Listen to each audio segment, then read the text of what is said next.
হযরত মুহাম্মদ ইবনে মাসলামা আল কানাবী আমরা কিতাবে পড়ছি, হাদিসের জগতে শ্রেষ্ঠ একজন মুহাদ্দিস। হাদিসের জগতে বাজারের মধ্যে মাস্তানি করতেন। একবার জীবনে একজন আলেম ওই বিদ্রুপ করে উনি অরেজি গাইছে, ওই মাস্তান মিয়া যে এই হুজুর কিতা জানেন সাই কোন সাই একটা নবীর হাদিস কোন সাই কিতা জানেন? মানুষের দুষ্টামি করছে, আরে সাই লম্বা লম্বা কথা কয়, হুজুর জানেন কিতা কোন? ওই হুজুর তখন ইমাম শুবা ইবনুল হাজ্জাজ ওনার নাম, ওই আলেমের নাম, ওই মুহাদ্দিস, ওই আলেম এক সেকেন্ডের জন্য আল্লাহর কাছে অন্তরে অন্তরে দোয়া করছে, আল্লাহ দুষ্টামি করে হোক ফাতরামি করে হোক তোমার বান্দা তোমার বন্ধুর হাদিস শুনতে চাইছে, আমি বলি আপনি বরকত দিয়েন আল্লাহ। এই কথা বলিয়া বলছে, বাবা শুনো নবীজির একটা হাদিস, ইজা লাম তাস্তাহি ফাসনা মা শিতা। নবী বলছে যখন তোমার লজ্জা নাই, শরম নাই, হায়া নাই, যাও না ফরমান, যা মন চায় তাই করো, কারণ যার লজ্জা নাই তার কিছুই নাই, যার হায়া নাই তার কিছুই নাই। এই কথা বলে উনি চলে গেছে। ওই হুজুর এই যুবক আমরা কিতাবে পড়ছি, ওনার সাঙ্গপাঙ্গ নিয়া এই সময় এখানেই বসে গেছে। বসে যাওয়ার পরে ওনার সাথের ছেলেরা বলতেছে, উস্তাদ উঠতেন না, ও তো মাস্তান, উঠতেন না, চলেন আড্ডা আগের জায়গায়, জুয়ার আড্ডা, মদের আড্ডা। তখন এই মুহাম্মদ ইবনে মাসলামা আল কানাবী এই যুবক, এই সর্দার, সে বসে বলতেছে, শোন বেটা কি বলছে বুঝছো হুজুরে? বলছে হ শুনছি তো, কি বলছে? কত নবীজি কি বলছে বুঝো নাই? কয় না বুঝি নাই। কারে নবী তো খোদার কসম আল্লাহর নবীর এই হাদিস, নবী তো এটা আমারে বলছে রে, আমার লজ্জা শরম নাই, এই জন্য তো আমি যাকে ইচ্ছা তাকে জুলুম করি, যার তার ইচ্ছা সম্পদ লুণ্ঠন করি, আমি যা মন চায় তাই করি, এই কথা তো আমার নবী আমারই বলছে। শর্তরা এই সব সরাই দিয়া বলছে, যা জীবনের তরে ছেড়ে দিলাম। এই হুজুরের কাছে গিয়ে হাদিসের দর্শে বসছে। পরবর্তীতে এই ডাকাত ছেলে ওই জামানার শ্রেষ্ঠ মুহাদ্দিস হয়েছে। ওনার নাম এখন হাদিসের কিতাবে আছে, হাদ্দাসানা মুহাম্মদ ইবনু মাসলামা আল কানাবী। আমরা হাদিস আবু দাউদ শরীফে বহু হাদিস আছে, এই ওনার নাম ইমাম আবু দাউদের উস্তাদ, কিন্তু একসময় জামানার ডাকাত ছিল। তাইলে সংশোধনের সম্ভাবনা আপনি আমি সিদ্ধান্ত দিতে পারেন না, মানে আপনি আমি এ কথা বলার অধিকার নাই, আর হইতো না, বুঝেন নাই এমনি কথাটা? আল্লাহ তাআলা হাদিসে আছে, নবীজি বলছেন 90 বছরের বুড়া, 90 বছরের বুড়া কোনো দিন রাত গভীরে যদি 90 বছরের নাফরমান বুড়াও যদি গভীর রাতে একাকী চোখের পানি ফেলে পিছনের জিন্দিগির গুনাহ ছেড়ে দিয়ে আল্লাহর কাছে কায়মন বাক্যে তওবা করে মাফ চায়, নবীকে আল্লাহ ওয়াদা দিছে, বন্ধু 3টা শর্ত যদি আমি পাই, 1 গুনাহ ছেড়ে দিছে, 2 আর করবে না ওয়াদা দিছে, 3 লজ্জিত আর অনুতপ্ত হয়ে আমার কাছে মাফ চাইছে, বন্ধু আমি খোদার কসম, আমি আল্লাহর জাতের কসম, আমি 90 বছরের টানা গুনাহ নাফরমান আমি তারও মাফ করে দেব। শর্ত হইল এই 3টা হইতে হবে, সে গুনাহ ছেড়ে দিতে হবে, আর করবে না, ওয়াদা দিতে হবে, লজ্জিত হয়ে আমার কাছে মাফ চাইতে হবে। তাহলে যে মালিক 90 বছরের গুনাহ মাফ করে দিতে প্রস্তুত আছে, সেই মালিকের থেকে আপনি কাউকে নিরাশ করে দিবেন কেন? বুঝেন নাই কথা? আপনি তাকে না, তারে দিয়ে আর হইতো না, কিতা হইতো না, আপনি কেমনে বুঝলেন? আপনি কেমনে বুঝলেন তারে দিয়ে হইতো না? এই বেডিরি দিয়ে হইতো না কেন? এই জন্য আমি আজকেও বুঝাইছি এক ভাইকে, যা ভাইয়া সবার আগে মনে রাখবেন, আপনি এই মহিলারে বদলাইয়া যে মহিলা নিবেন ওইটাও মহিলাই। এই জন্য প্রত্যেক পুরুষের বাবা, আমি প্রসঙ্গক্রমে বলতেছি, স্ত্রীর যেই কোনো রকমের অন্যায় আচরণে আপনার যত পেরেশানি হোক, সমাধান প্রথমেই আপনি তালাকের কাছে যাইয়েন না, সমাধান আপনি কইয়া লাইয়েন না 1 তালাক 2 তালাক, এই সমাধানে যাইয়েন না।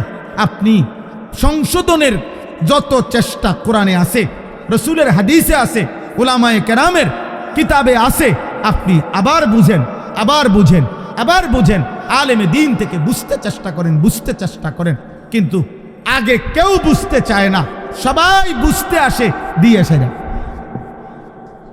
বুঝেন না আপনি কথাটা? 3 তালাক না 30টা দিয়া, এক লগে কতক্ষণ তালাক দিয়া এরপরে আইয়ে বুঝতে দিলেন। এখন কি করা হুজুর? এখন কি করা? এখন বয়ে বয়ে বন খাইবেন, বুঝেন? অন চা দিয়ে ভিজাইয়া বন খাইবেন। তালাক তো দিছে নেই, সারছে তো, আর কি? মাথা ঠিক ছিল না, এত বড় মিথ্যাবাদী, মাথা ঠিক ছিল না। মানুষে পাগল যারা, পাবনা যারা পাগল, যার মাথা ঠিক নাই, তে বুঝি হেনে বয়ে বয়ে 1 তালাক 2 তালাক কয়, তো তাহলে মাথা ঠিক ছিল না কি তা বলেন? এটা কোনো যুক্তি হইল? আপনি বুঝেন নাই এটা? আপনি বুঝেন না মহিলারে 1 তালাক 2 তালাক 3 তালাক বললে মহিলার তালাক হয়? আপনি এটা জানেন না, বুঝি না জানলে আপনি এটা কইছেন কেমনে? বুঝেন না এমনি কথাটা? এটা মিথ্যা কথা না? আমনে বলে হে বেটা বলে মাথা ঠিক আছিল না। কি মাথা ঠিক আছিল? মাথা আগের চাইতে বেশি ঠিক আছিল। এই জন্যই তো তুমি এটা বলছো। এটা বললেই তো তুমি বুঝো যে এটা দিয়ে বেডির সাথে বিচ্ছিন্ন হইতে হয়, নাহলে এটা বললা কেন?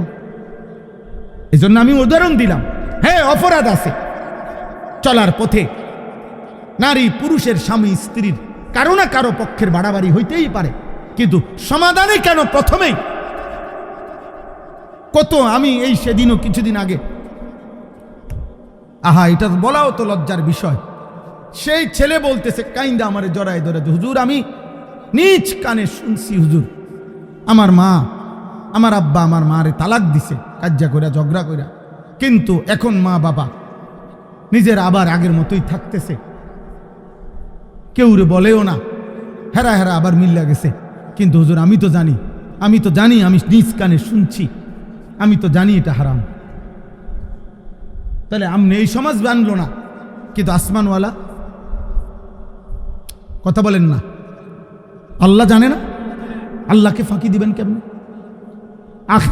আখেরাত বরবাদ করে ফেললেন কেন? বলার আগে ভাবলেন না কেন? ইসলামের মধ্যে একাধিক পন্থা আছে, অসংখ্য ব্যবস্থাপনা কোরআনুল কারীমের মধ্যে আছে। সূরা নিসা পুরাটা কোরআনুল কারীমে মহিলাদের সংক্রান্ত একটা পূর্ণাঙ্গ সূরা আছে, সূরা নিসা। এই নিসা শব্দের অর্থই নারীগণ। কোরআন শরীফে পুরুষগণ এই নামে কোনো সূরা নাই, কিন্তু নারীর নামে সূরা আছে। পুরুষের নামে কোনো সূরা নাই, মানে পুরুষগণ এ কথা নামে নাই, কিন্তু নারীগণ বহু বচন এই নামে সূরা আছে। এই সূরার মধ্যে আল্লাহ তাআলা একাধিক ব্যবস্থাপনা, স্বামী স্ত্রীর দ্বন্দ্ব হইলে, ঝগড়াঝাটি হইলে কি করা উচিত এর ব্যাপারে অসংখ্য দিক নির্দেশনা আল্লাহ তাআলা উল্লেখ করছেন। আপনি তো দিনে মানেন না, আপনি তো মনে করছেন বন বিড়ি সিগারেট চা দোকান আর উপার্জন, বাজার করমু আমি, দোয়ানদারি করমু আমি, পয়সা কামামু আমি, আর তুই বেড়ি আমার কথা মতোই চলতে হবে, আমি যেটা কই যাই না না, তারও আপনি ছাড় দেন, সেও আপনাকে ছাড় দিবে, দুইজনে মিলে মিশে আপনি আরো একাধিক ব্যবস্থাপনা কি হতে পারে এটা চেষ্টা করেন। একাধিক আপনি তো এর বদলাইয়া যে বেডিরে বিয়ে করবেন, এটা তো বেডিয়ে, ওটা প্লাস্টিক না তো, কথা বোঝেন নাই আপনি। আরেকজন যে বিয়ে করবেন সেটা মহিলা না, কথা বলে না, ওইটা মহিলা কিনা, তো তো এই আচরণ যে ওই মহিলার মধ্যে হবে না, অথবা তার মধ্যে আরো বেশি পরিমাণে হবে, আপনি তখন কি করবেন? আপনি কয়টা বদলাইবেন? কয়জন বদলাইবেন বলেন? মানে এটা বললে কইবেন যে হ্যাঁ হুজুরে মহিলা করলে পক্ষে বেশি কইছে, না না, বেশি বলা উদ্দেশ্য আমি বুঝাইতে চাচ্ছি, আমরা বুঝাইতে চাচ্ছি যে সংশোধনের চেষ্টা, সংশোধনের কি চেষ্টা, এটা ইসলামী শরীয়তের আল্লাহর বিধান, আল্লাহর বিধান, আল্লাহর বিধান, আল্লাহর বিধান। কোন মুসলিম বাবা মার প্রথম দায়িত্ব খোদার কসম সন্তান পরিবারের ঈমান আমল। আপনাদেরকে ঘটনা শোনাই কিতাবের, আমার কাছে আরবি কিতাব আছে। হযরত উমর রাদিয়াল্লাহু তাআলা নূর জামানা, উমর রাদিয়াল্লাহু তাআলা নূর যখন খলিফা, তো এক বাবা উমর রাদিয়াল্লাহু তাআলা নূর কাছে আয়েশা বলছে, আমার সন্তান আমার খেদমত করে না, আমার হক আদায় করে না, আপনার কাছে বিচার চাচ্ছি। উমর রাদিয়াল্লাহু তাআলা নূর ওনার ছেলেকে ডাকছে, ডাইকা বলছেন, তুমি তোমার বাবার হক আদায় করছো না কেন? বাবারে কষ্ট দিচ্ছ কেন? উত্তর দাও। এই তখন ছেলে, হাদিসে আছে, ওই ছেলেটা উমর রাদিয়াল্লাহু তাআলা নূরকে প্রশ্ন করছে, আমিরুল মুমিনিন, আপনি আপনি বলেন, আমার বাপে আমার কাছে যেমন, আমার উপরে যেমন হক আছে, আমার কোনো হক আমার বাপের উপরে ছিল কিনা, আমার কোনো প্রাপ্য আসেনি আমার বাপের নিকট, সেটা কি বলেন? হাদিসে স্পষ্ট আছে। হযরত উমর বলছে, হ্যাঁ, তুমি আর তোমারও 3টা হক আছে তোমার বাবার নিকটে, তোমার বাবার যেরকম হক আছে তোমার নিকটে, তোমারও 3টা হক আছে তোমার বাবার নিকট। তো ওই ছেলেটা বলল, সেগুলা কি বলেন? 1 নম্বরে উমর রাদিয়াল্লাহু তাআলা বললেন, আইয়ান তাকিয়া উম্মাহু, তোমার বাবার প্রথম দায়িত্ব হলো একজন পুরুষ হিসাবে, একজন প্রথম ভবিষ্যতে সন্তান হবে বিবাহের মাধ্যমে, এই জন্য একজন পুরুষের প্রথম দায়িত্ব একজন পবিত্র, নেককার, চরিত্রবান স্ত্রী নির্বাচন করা, তালাশ করা, এটা প্রথম হক। যে ব্যক্তির স্ত্রী অসৎ চরিত্রহীন, বেপর্দা, বেহায়া নারী যে বিবাহ করছে, তুমি যদি সন্তান হয়, তোমার তো খোদার কসম তুমি তোমার সন্তানের হক নষ্ট করলে। তুমি একটি বেহায়া নারীকে তার মা বানাইলে, যার সাথে তুমি বিবাহ বহির্ভূত হয়তো 5 বছর প্রেম করছো, হারাম সম্পর্ক করছো। এই নারী চরিত্রবান না, এই নারী চরিত্রবান না। এ তোমার জীবনও বরবাদ করবে, তোমার আগত সন্তানের জিন্দিগিও বরবাদ করবে। রাস্তার ভালোবাসা আর চটপুটির ভালোবাসা আর সংসারের ভালোবাসা এক কথা না। চটপুটির দোয়ানের ভালোবাসা আর পার্ক আর রেস্তোরাঁ আর মোবাইল আর ফেসবুকের ভালোবাসা, রাত্র গভীরের ইউটিউবের ভালোবাসা, নর্তকীর ভালোবাসা আর বাস্তবতার সংসারের ভালোবাসা এক না। সিনেমার নর্তকীর হাসি আর প্রেমের সুন্দর সুন্দর কথা, ওই বেড়ি তো 3 মাসেও একদিন কোনো কাম কাজ করে না। আর তোমার ঘরের স্ত্রী তো সকালবেলার ভোর থেকে নিয়ে রাত 10টা পর্যন্ত মহিলা তো সংসারের হাজারো কাজ আঞ্জাম দেয়। তারে ওই বেডির লোকে তুলনা করলে হবে না, তাকে তার অবস্থার সাথে তুলনা করে তার জিন্দিগির সাথে মিলাইতে হবে। তাহলে 1 নম্বরে একটি পবিত্র মা নির্বাচন করা, স্ত্রী নির্বাচন করা সন্তানের হক। কে বললেন? কথা বলে না, কে বলছিলেন? 2 আইয়ুহসিনা ইসমাহু, তোমার একটি সুন্দর নাম নির্বাচন করা, একটি সুন্দর নাম রাখা সন্তানের হক বাবার নিকট। 3 নম্বর আইয়ুআল্লিমাহুল কোরআন। হযরত ওমর বলছেন তোমার 3 নম্বর হক সন্তানের তার বাবার মার নিকট, বাবার নিকট তাকে আল্লাহর কোরআন শিক্ষা দেওয়া, আল্লাহর কোরআন শিক্ষা দেওয়া, দ্বীন শিক্ষা দেওয়া। বিশ্বাস করেন ওই ছেলেটা, ওই যুবক তখন বলছে আমিরুল মুমিনিন, মহান আল্লাহকে সাক্ষী রেখে আমার আব্বাকে বলেন উনি আমার এই 3 হক আদায় করছে কি। উনি বলেন আমি সব জানি, আমিরুল মুমিনিন আমার মা কেমন ছিল ওনারে বলতে বলেন, আমার এটা কি নাম রাখছে আমার নামের অর্থ বলতে বলেন, আর আমারে আল্লাহর কোরআন কোনোদিন দিন শিখতে বলছে কিনা জিজ্ঞেস করে। হযরত ওমর জিজ্ঞেস করছে বাবা তুমি উত্তর দাও। ওই বাবা মাথা নোয়ায় ফেলছে। স্পষ্ট কিতাবে আছে হযরত ওমর তখন ধমক দিয়ে বললেন তুমি যেমন তোমার সন্তানের হক নষ্ট করেছ তো অপেক্ষা করো, কাজেই তোমার সন্তান তোমার হক নষ্ট করছে। টিট ফর টেট, ইট মারলে পাটকেল খেতে হয়। কামা তাদিনু তুদানু, যেমন কর্ম তেমন ফল। এটা জরুরি। আমি তো এই জন্য ছেলেদেরকে সবসময় বলি আব্বা তোমার আজকের এই মোবাইল, আজকের এই নারীর আসক্তি, আজকে তোমরা যারা নওজোয়ান ছেলে দিবানিশি মোবাইল চালাও, নারী দেখো, ছবি দেখো, অশ্লীল দৃশ্য দেখো, নামাজ নাই, সেজদা নাই, পাক নাফাক নাই, পবিত্রতার ধার ধারণা। আব্বা মনে রাখো একটা ছেলে, এখানে তো তুমি শেষ না, তুমি তো শেষ না। এখনো না তুমি ব্যাচেলার, এখনো না তুমি অবিবাহিত। আল্লাহ চাহিতো তোমার সংসার হবে, আল্লাহ চাহিতো তোমার ফ্যামিলি হবে, আল্লাহ চাহিতো আবার তোমার ঘরে সন্তান আসবে। সেদিন তুমি আমার 14 বছরের ছেলে মাদ্রাসায় পড়ে, ঢাকা সাইনবোর্ড জামিয়া আশরাফিয়া মাদ্রাসায়।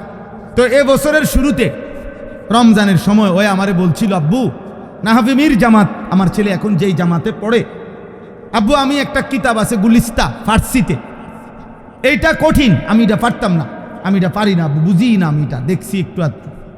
আমি তারে বুকে জড়াইয়া বলছি আব্বা আমিও এই নাহাফিমির জামাতে 1996 সালে এই জামাতে আব্বা আমিও পড়ছি, এবং আব্বু এটা একদম সহজ, আব্বু পড়ছি এটা, আব্বু এটা পড়ার সময় জানি এটা আব্বা কঠিন হবে না। আর আমি এই জামাতে 1996 সালে বাংলাদেশ কৌমি মাদ্রাসা শিক্ষা বোর্ডে বেফাকে সারা বাংলাদেশে সেকেন্ড হয়েছি, 2 নাম্বার স্ট্যান্ড করেছি, তুই পারবি আব্বা। তো এটা বলার পরে তারা তো মাদ্রাসায় বুঝাইয়া পাঠাইলাম। তো আলহামদুলিল্লাহ কোরবানের আগে যখন প্রথম মূল্যায়ন পরীক্ষা হয়েছে, আমার সন্তান 7 বিষয়ের মধ্যে ওই বিষয়টাতেই সবচেয়ে বেশি নাম্বার পেয়েছে। তো আমার বলার উদ্দেশ্য কি, এটা কি বুঝাইতে চাই, তোমাদের ছেলেদেরকে বুঝাইতে চাই আব্বা, আমি আমার ছেলেটাকে আমার ছাত্র জীবনের 96 সালের ঘটনা বলে উৎসাহিত করছি আমার ছেলেকে। এখন তোমরা যেই সমস্ত ছেলে এখানে আসো, যে কয়জনে আসো, প্রিয় ভাই, একজন হইল ভাইব যে মনে করো আল্লাহ হায়াত দিলে আগামী 20 বছরের মাথায়, আগামী 25 বছর পরে তোমার সন্তান যখন 14 বছর হবে, 12 বছর হবে, 10 বছরে তোমার সন্তান হবে, তুমি তারে কি বলবা? নিজের গল্প কি বলবা? নিজের কাহিনী কি বলবা? তুমি নিশ্চয়ই এটাই বলবা যে বাবা, আমি তোর সেই বাপ, 16 বছর বয়সে আমি বাপ, তোর সেই বাপ, আমি যখন 16 বছর বয়সী ছিলাম সারা রাত মোবাইলে উলঙ্গ ছবি দেখতাম, নর্তকীর নাচ দেখতাম। আমি তোর সেই নাফরমান বাপ যে কোনোদিন 5 ওয়াক্ত নামাজ পড়ি নাই, যে 365 দিনে কোনোদিন ফজরের নামাজ পড়ি নাই। আমি তোর সেই নিকৃষ্ট বাপ, তুই আমার সন্তান নাই তো তুই কি বলবি? নাফরমান বল, বলো আব্বা, একটা ছেলে বলো, একটা বেনামাজি নাফরমান চরিত্রহীন যুবক নারী দেখে, ছবি দেখে, মদের আড্ডা, জুয়ার আড্ডা, নারীর আড্ডা, অসৎ বন্ধুদের আড্ডা, এখানেই শেষ? তুমি সামনে আগাইতা না? তুমি সামনে আগাইতা না? বলেন। হযরত ইমাম শাফিঈ রাহমাতুল্লাহ আলাই, আমাদের 4 মাযহাবের একজন ইমাম, ইমাম শাফিঈ জগৎ বিখ্যাত মুজতাহিদ ছিলেন, সারা পৃথিবী স্বীকৃত ইমাম ছিলেন তিনি।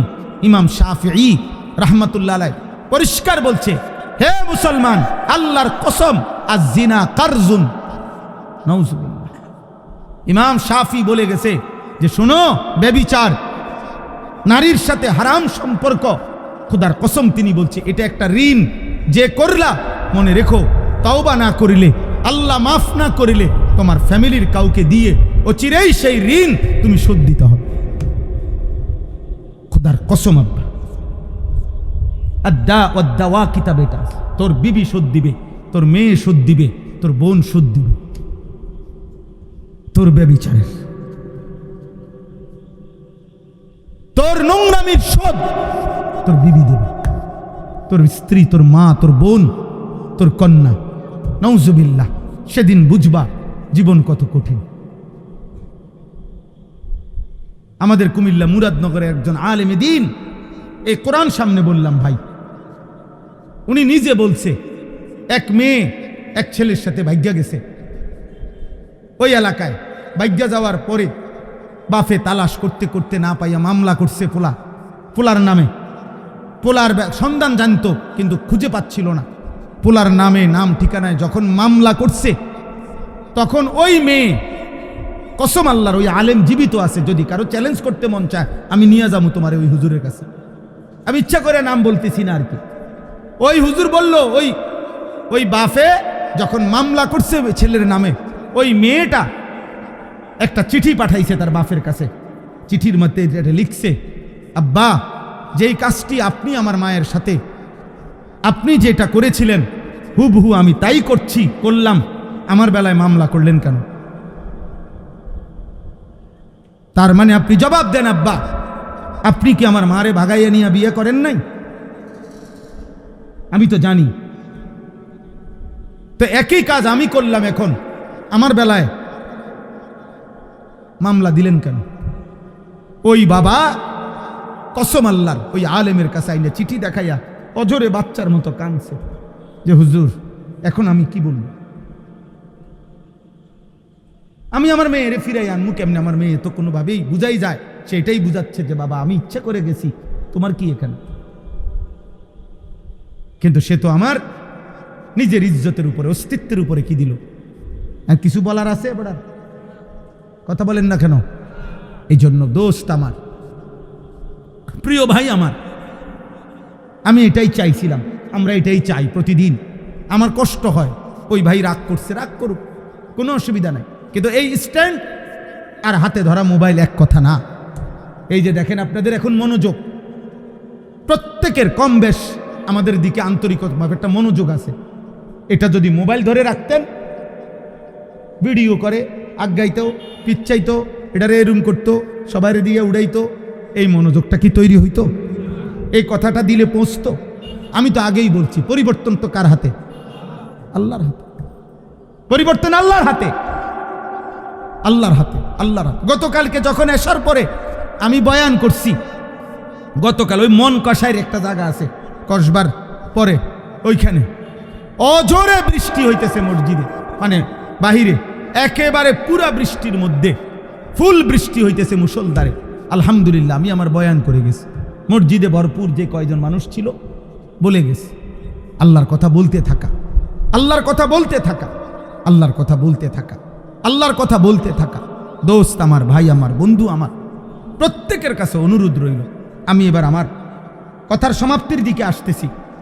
এই আয়াতগুলোতে, এই আয়াতগুলো লম্বা, আমি ব্যাখ্যা তাফসির করতে হবে না, শুধু অর্থ বললে আপনারা বুঝবেন।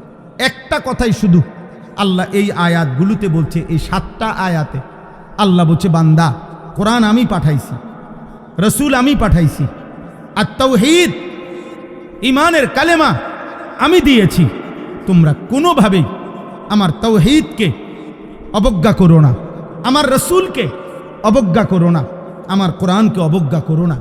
এর যেই কোনো একটা বিধানকে তুচ্ছ করা, অবজ্ঞা করা, এটা যেন আমি আল্লাহর উপরে তুমি একটা মিথ্যা অপবাদ দিলা, অপবাদ দিলা, তুমি যেন আমার গায়ে হাত দিলা, তুমি যেন আমি আল্লাহর অস্তিত্বে আঘাত করলা, আঘাত করলা। এই জন্য এই 3টি জিনিস, কোরআন, রাসূলুল্লাহ সাল্লাল্লাহু আলাইহি সাল্লাম এবং তাওহীদ। তাওহীদ কি বুঝেন? লা ইলাহা ইল্লাল্লাহ, এটাই তাওহীদ। তাওহীদ মানে একত্ববাদ আর কি। লা ইলাহা ইল্লাল্লাহ, এই বাক্য এটা কতদিন থেকে? 10-20 বছর আগ থেকে, নবী সাল্লাল্লাহু আলাইহি সাল্লামের জামানা থেকে? জি না, যেদিন থেকে পৃথিবী, যেদিন থেকে কায়নাত, যেদিন থেকে গোটা জমিন ও আসমান, এই অস্তিত্বের প্রথম সেকেন্ড থেকে এই কথা গুঞ্জরিত হচ্ছে জমিনে, আসমানে, আরশে, ফেরেশতার জবানে, মখলুকাতের জবানে, 1.25 লক্ষ নবীর জবানে, আউলিয়া, উলামা, আতকিয়া, আসফিয়া, মুহাদ্দিসিন, মুফাসসিরিন, সমস্ত ইমানদার, সমস্ত নবী, সমস্ত ফেরেশতা, মহান আল্লাহর জবানে এই এক বাক্যই উচ্চারিত হচ্ছে, লা ইলাহা ইল্লাল্লাহ। এটা এই কায়নাতের সবচেয়ে দামি বাক্য, এর চাইতে দামি কোনো কথা হইতে পারে না। এই জন্য নবী সাল্লাল্লাহু আলাইহি সাল্লাম বলছেন, ইফতাহু সিবিয়ানাকুম আউয়ালা কালিমা লা ইলাহা ইল্লাল্লাহ। তোমাদের বাচ্চা, তোমাদের সন্তানের প্রথম কালেমা, প্রথম বাক্য, এই কথা বলাও, লা ইলাহা ইল্লাল্লাহ। বলো বলো আঙ্কেল, আঙ্কেল বলো, বলো বলো আঙ্কেল, চাচ্চু চাচ্চু বল। আশ্চর্য, আঙ্কেল শিখ, আঙ্কেলিটা বুঝি এতবার মস্ক করান লাগে, বুঝছেন না কথা? নানা ভাই, নানা ভাই বলো, নানা ভাই, নানা ভাই মস্ক করাইতে আছে বড়া, চাচ্চু, আম্মু। আরে না, আল্লাহ নবী সাল্লাল্লাহু আলাইহি সাল্লাম বলছে, প্রথম এই জবানে বাচ্চার মস্ক করাও কি? লা ইলাহা ইল্লাল্লাহ, লা ইলাহা ইল্লাল্লাহ। মান কানা আখিরু কালামিহি লা ইলাহা ইল্লাল্লাহ দাখালাল জান্নাহ। আবার নবী বলছে, যার শেষ কালেমা হবে মৃত্যুর মুহূর্তে লা ইলাহা ইল্লাল্লাহ, সাথে সাথে জান্নাতে যাবে। তাওহীদ যেন হয় প্রথম দিনের সবক, তাওহীদ যেন হয় শেষ দিনের সবক, তাওহীদ যেন হয় জবানের প্রথম বাক্য, তাওহীদ যেন হয় জবানের শেষ বাক্য। তাওহীদ মানে কি বলেন না? লা ইলাহা ইল্লাল্লাহ। এই কথা এক যাররা অস্বীকার করে, আল্লাহ বলেন, আমার গায়ে অপবাদ দাও, আমারে মিথ্যা অপবাদ দাও, আমি তারে ছাড়ব না, আমি তারে ছাড়ব না রে বান্দা। 2, আমার রসুলের 1 সেকেন্ডের কোনো কিছুকে কেউ সামান্যতম অস্বীকার করা, অবজ্ঞা করা, তুচ্ছতাচ্ছিল্য করা আমার নবীর, আমি এটা মাইনা নেব না, আমি এটা মাইনা নেব না। কারণ আমার নবী সাল্লাল্লাহু আলাইহি সাল্লামের জবান মুবারকের একটি অক্ষরও তার নিজের না, যা আমি বলছি তিনি তাই বলছেন। নবী সাল্লাল্লাহু আলাইহি সাল্লাম নিজের থেকে বলছেন তো, কথা বলে না, মা ইয়ানতিকু আনিল হাওয়া ইন হুয়া ইল্লা ওয়াহয়ুন ইউহা। আল্লাহ বলে, কসম, আমার নবী নিজের থেকে বলে না, আমি যা ওয়াহি নাজিল করি তাই বলে। আল্লাহ বলছে ওয়া ইন্নাকা লাআলা খুলুকিন আযীম, কসম করে বলছি বন্ধু, চরিত্রের আর আখলাকের সমস্ত গুণ সর্বোত্তম বানিয়ে আমি আপনাকে দুনিয়াতে পাঠিয়েছি। আপনার সব সেরা। নবী সাল্লাল্লাহু আলাইহি সাল্লামের বাহ্যিক যত গুণ সব শ্রেষ্ঠ, আত্মিক আভ্যন্তরীণ যত গুণ সব সর্বশ্রেষ্ঠ। চেহারা অঙ্গে সৌন্দর্যে তিনি অতুলনীয়, রূপে যেমন অতুলনীয়, গুণেও তিনি অতুলনীয়। নবী সাল্লাল্লাহু আলাইহি সাল্লামের বাহ্যিক বেশভূষা এটাও সবচেয়ে সুন্দর, নবীজির আত্মিক গুণাগুণ সব শ্রেষ্ঠ সুন্দর। এই জন্য নবী সাল্লাল্লাহু আলাইহি সাল্লামের নাকের চাইতে সুন্দর নাক আল্লাহ সৃষ্টিতে নাই। নবীজির চোখের চাইতে সুন্দর চোখ মুবারক কায়নাতে আর নাই। নবীজির আঙ্গুল মুবারকের চাইতে সুন্দর আঙ্গুল এই সৃষ্টিতে আর নাই। নবীজির ঘাম মুবারকের চাইতে সুঘ্রাণ এই সৃষ্টিতে আর কারো নাই। নবী সাল্লাল্লাহু আলাইহি সাল্লামের হাসির চাইতে সুন্দর হাসি সৃষ্টিতে আর কারণার সাথে সুন্দর কান্না সেই সৃষ্টিতে আর কারো নাই। নবীজির হাঁটার স্টাইলের সাথে সুন্দর স্টাইল আর কায়নাতে কারো নাই। নবী সাল্লাল্লাহু আলাইহি সাল্লামের পোশাকের মতো সুন্দর পোশাক খোদার কসম কায়নাতে আর কারো নাই। নবীজির ধৈর্যের সমান কারো ধৈর্য নাই। নবীজির সহ্য ক্ষমতার সমান কারো নাই। নবীজির বীরত্বের সমান কারো নাই। নবীজির সেজদার মতো কারো সেজদা নাই। নবীজির রুকুর মতো কারো রুকু নাই। নবীজির তেলাওয়াতের মতো কারো তেলাওয়াত নাই। ও খালিকিয়ত মে বেমিসাল, ये हुस्न कमाल में बेमिसाल। উনি আল্লাহ, উনি যেমন তুলনাহীন, ইনি মুহাম্মদ, ইনিও তুলনাহীন। ইনিও কি তুলনাহীন। কাকে ছেড়ে দিলাম? মুসলমানের সন্তান, কার চুলের ডিজাইন ছেড়ে দিলা? কার চুলের ডিজাইন গ্রহণ করে? কার জামা ছেড়ে দিলা? কার জামা পরলা? কার গেঞ্জি ছেড়ে দিলা? কার গেঞ্জি পরলা? কার চেহারা বানাইলা? আরেকবার ভাইবা দেখি। এই পৃথিবীতে এই কয়দিন আগেও আমেরিকার একজন মুসলিম, আমেরিকার উচ্চ শিক্ষিত ব্যক্তি, গোটা আমেরিকান রাসূলুল্লাহ সাল্লাল্লাহু আলাইহি ওয়াসাল্লামের জীবনীর উপরে একটি চমৎকার রেভিলেশন, রাসূলুল্লাহ সাল্লাল্লাহু আলাইহি ওয়াসাল্লামের জীবনীর উপরে একটা কিতাব লিখছে ইংলিশে। সারা পৃথিবী, সারা ইউরোপের যারা জ্ঞানী গুণী খ্রিস্টান, ওরা পর্যন্ত এই কিতাবকে, এই বইটিকে, নবীজির জীবনীটাকে একটি নির্ভরযোগ্য চমৎকার কিতাব হিসাবে স্বীকৃতি দান করছে। এই পৃথিবীতে যতবারই আমাদের নবী সাল্লাল্লাহু আলাইহি সাল্লামকে পেশ করা হয়েছে, যার সামনে পৃথিবীর সর্বোচ্চ জ্ঞানী গুণী, তিনি অকপটে স্বীকৃতি দিতে বাধ্য হয়েছে, ইনি সেরা, ইনি শ্রেষ্ঠ। মুহাম্মদ সাল্লাল্লাহু আলাইহি সাল্লাম ওয়ান্ডারফুল ম্যান। সবচেয়ে অবাক করা, বিস্ময়কর, মাত্র 23 বছরে এত বেশি বর্ণাঢ্য কাজ, এত একটি পূর্ণাঙ্গ জীবন বিধান, একটি পূর্ণাঙ্গ আখলাক, একটি জীবনের মৃত্যু পর্যন্ত, একটা নিঃশ্বাস পর্যন্ত ঠিক করে দেওয়া সময় নিছে মাত্র 23 বছর। এটা মিরাকল, এটা মুজিজা, এটা আশ্চর্য ছাড়ার কিছু আর কিছু না রে আল্লাহ। আফসোসের ব্যাপার, কত বড় ধন আল্লাহ আমগরে দিছিলেন, আমরা ফিরাইয়া দিলাম। দাড়ি কাটা মুসলমান, ফিরাইয়া দিলা তোমার নবীকে। বিড়ি খাওয়াই না মুসলমান, ফিরাইয়া দিলা তোমার নবীরে। হারাম উপার্জনকারী মুসলমান, ফিরাইয়া দিলা তোমার নবীরে। বেপর্দা নারী, ফিরাইয়া দিল তার নবীকে। বেনামাজি মুসলমানের যুবক, ফিরাইয়া দিলি তোর নবীকে।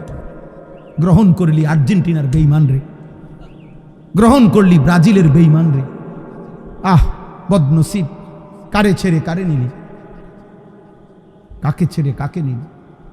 কার গেঞ্জি গায়ে দিলি রে আব্বা?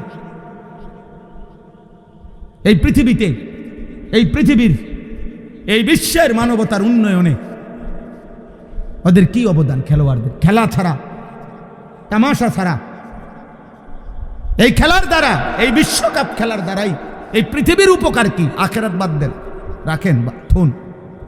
এই পৃথিবীর কি উন্নতি হয়েছে? পৃথিবীর থেকে অভাব, দারিদ্রতা, দুর্নীতি, এরপরে মানুষে মানুষে খুনাখুনি, অথবা দেশে দেশে যুদ্ধ, পারমাণবিক যুদ্ধ, অথবা বিভিন্ন বোমাবাজি, অথবা মানুষের জান মালের যত ক্ষয়ক্ষতি হইতেছে, এর কোনো একটির পরিবর্তনের জন্য এই খেলার কি অবদান?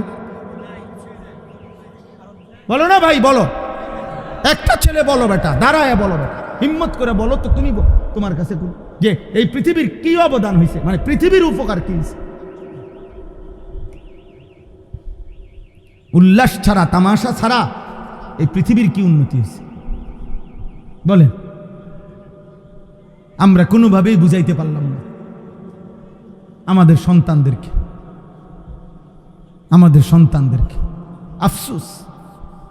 তাহলে বুঝাইতে চাইলাম এই তিন জিনিস, তাওহীদকে অবজ্ঞা করা, আল্লাহর উপরে অপবাদ দেওয়া, আমাদের নবী সাল্লাল্লাহু আলাইহি সাল্লামের একটা সুন্নাত, নবীজির একটি বিষয়কে ফেলে দেওয়া, এটা যেন আল্লাহর উপরে অপবাদ দেওয়া।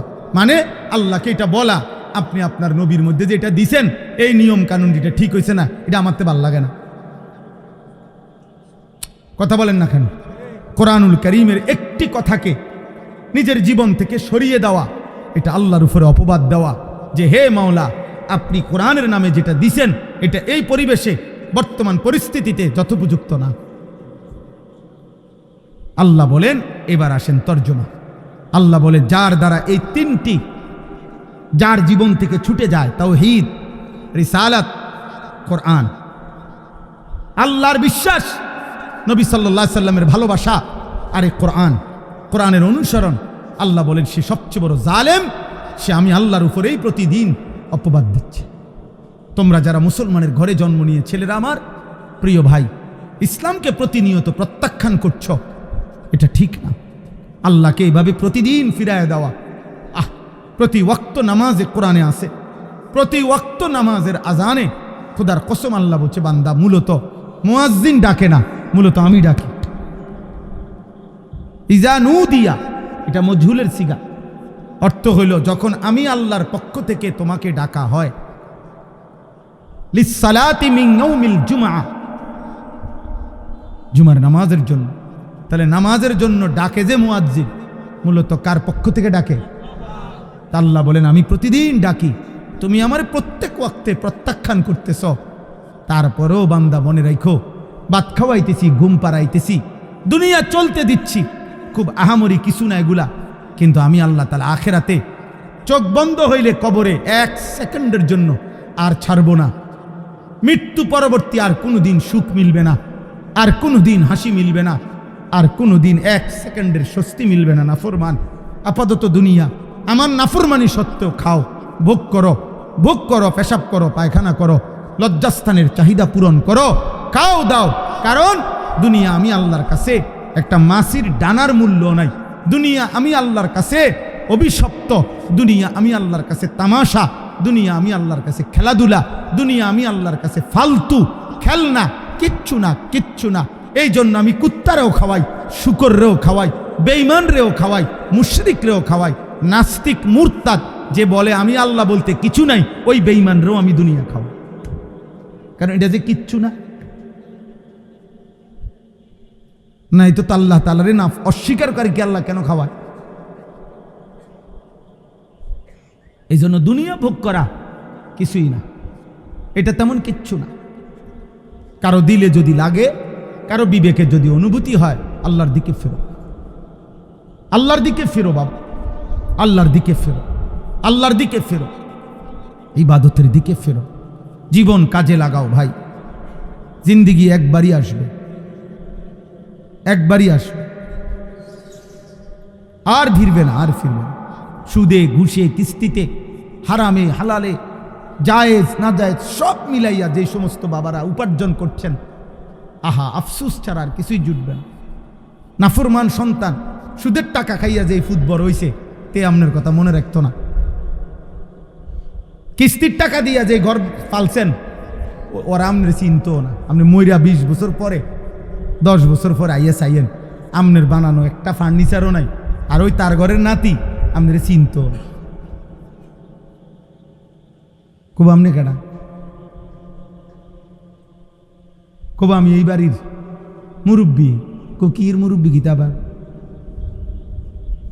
চিনবে না। নাফরমানকে কেউ মনে রাখে না, কেউ মনে রাখে না। বাপ হিসাবেও ব্যর্থ, হারামখোর বাপও ব্যর্থ, সুদখোর বাপও ব্যর্থ, ঘুষখোর বাপ ব্যর্থ, কিস্তিখোর বাপ ব্যর্থ। সে আসলে স্ত্রী সন্তানের কোনো উপকার করে নাই, দুনিয়ারও না আখিরাতেরও। হারামখোর তার পরিবারের দুনিয়াবি উপকারও করে নাই। কারণ কোরআনের স্পষ্ট চ্যালেঞ্জ আল্লাহর, হারামখোরের ফ্যামিলি আমি আল্লাহ তাআলা বরকত শূন্য করবই করব। তো লাভ কি তা করি? আল্লাহ বলছেন এটা আমার ওয়াদা, হারাম উপার্জনকারীর আমি বরকত দেব না। লাভ হইতো না, এই অবাবার যাইতো না, অবাবার যায় না। লাখ টাকা ইনকাম, কিস্তি চলে 60টা, কিস্তি শেষ হয় না। কিস্তি কি আমরা জানি তো? আমরা কি চাঁদের দেশে থাকি মিয়া? আমরা তো দুনিয়াতেই থাকি। আল্লাহ আমাদেরকে হেফাজত করে। চলো ভাই, চলেন বাবা, নিয়ত করি আল্লাহকে নারাজ করব না। বলেন ইনশাআল্লাহ। নবী সাল্লাল্লাহু আলাইহি সাল্লামকে ভুলবো না, বলেন ইনশাআল্লাহ। কোরআনকে ছাড়বো না, বলেন ইনশাআল্লাহ। আল্লাহ তৌফিক দান করেন। এই শুনেন তরজমা, শেষ কথা। ওমান আযলামু মিম্মান ইফতারা আলাল্লাহি কাযিবা। আল্লাহ তাআলা বলেন তার চাইতে বড় জালেম, তার চাইতে বড় পাপী আর কেউ নয় যে আমি আল্লাহর উপরে মিথ্যা অপবাদ দেয়। আল্লাহ তাআলা বলেন উলাইকা ইউরাদুনা আলা রাব্বিহিম। কিয়ামতের দিন ওই নাফরমানকে, ওই পাপীকে, যে আমার কোরআনকে প্রত্যাখ্যান করছে, যে আমার রসুলকে প্রত্যাখ্যান করছে, যে আমার তাওহীদকে প্রত্যাখ্যান করছে, ওই জালেম আমি আল্লাহ তাআলার সামনে একজন একজন করে আমার সামনে উপস্থিত করা হবে। ওয়ায়াকুলুল আশহাদু, আর আমার পক্ষ থেকে নির্ধারণ করা সাক্ষীরা এই নাফরমানের বিরুদ্ধে সাক্ষী দিবে। হা উলা ইল্লাযীনা কাযাবু আলা রাব্বিহিম। আল্লাহ এটাই আপনার সেই বেঈমান বান্দা যে আপনার প্রত্যেক কথা কাযাবু, মিথ্যা মনে করেছে। আমনে কইছেন এদিকে, তে গেছে এদিকে। আল্লাহ বলেন আমার সাক্ষীরা একজন একজন করে বলবে। আল্লাহর সাক্ষী মোট 5টা। আল্লাহর সাক্ষী মোট কয়টা? 1 নাম্বার এই ডান কাদের বাম কাদের ফেরেশতা, এই ফেরেশতা সাক্ষী দিবে মুখ দিয়া। 2 নাম্বার এই লিখিত আমল নামা, ওই যে যেটা ওনারা লিখছে, মানে ওনারা মুখেও বলবে আবার লেখাও কি ফাইলও শো করবে। এই দ্বিতীয় সাক্ষী হলো কি? আমল নামা। 3 নাম্বার অঙ্গ প্রত্যঙ্গ, প্রত্যেক ব্যক্তির নিজ নিজ অঙ্গ, হাত পাও চোখ নাক কান, এগুলো আল্লাহর সামনে কি দিবে? এই কয়টা হলো? 4 নাম্বার পায়ের নিচের জমি, ইয়াউমা ইদিন তুহাদ্দিসু আখবারাহা। 5 নাম্বার স্বয়ং আল্লাহ নিজে। কয়টা হইল? আইনাল মাফার। আল্লাহ বলবে বান্দা এখন পালাবে কোথায়? শোনো ফেরেশতা কি বলে, দেখো আমল নামায় কি লেখা, দেখো জমিন কি বলতেছে, দেখো তোমার অঙ্গ প্রত্যঙ্গ কি বলে। আমি আল্লাহ তো দেখছি। অহুয়াস সামিউল আলিম, অহুয়াল খবীর, অহুয়াল বসির। আমি না বলছি এগুলা যে আমি সব শুনি, আমি সব জানি, আমি সব খবর রাখি, আমি সব দেখি। আমি আল্লাহ কি বলে নাই কোরআনে? কথা বলে না, বলে নাই? তো তুই আমার কথা পাত্তা দিলা না কা? এই বেটা, বিষয়টা কি? ঘটনাটা কি? কোরআনুল কারীমে আছে। নাফরমান চিৎকার দেওয়া শুরু করবে, আল্লাহর ফেরেশতাকে আল্লাহ বলবে খুজুহু ফাগুল্লু, ওরে ধর, বান্দে। ফাগুল্লু অর্থ বান্দে, ওরা বান্দে, টাইট করে বান্দে। ফেরেশতা বলবে আল্লাহ বান দিছি, এখন কি করব? আল্লাহ বলবেন সুম্মাল জাহিমা সাল্লু, একটা লাথি দিয়া জাহান্নামে ফেলে দেবে। মার লাথি, মার, ফুটবলের মতো লাথি দে। সুম্মাল জাহিমা সাল্লু, জাহান্নামে ছুঁড়ে মার, দে লাথি দে। কি মনে করছেন আল্লাহকে? বাদ দুগা খাওয়াই দেখ কেবড়া মনে করছে না আমারে ফিরতো না, আমারে 3 বেলা ভাত খাওয়াই যে আল্লাহ, আমারে ফিরবো কিতো না, আপনারে ফিরতো না, আপনারে ললিপপ খাওয়াইব, আপনারে কবরে আপেল মালটা কাটতে দিব। আপনি 60 বছর পর্যন্ত বিড়ি খাইতে থাকেন, আপনি 70 বছরের বুড়া চাচা, আপনি অন বিড়ি খান, খান, অসুবিধা নাই, খাইতে থাকেন বিড়ি। আপনার জন্য ফেরেশতা কবরে রাখছে, আপেল মালটা কাটতে রাখছে, আপনি গেলে পাইবেন। হ্যাঁ হ্যাঁ, খামখেয়ালি।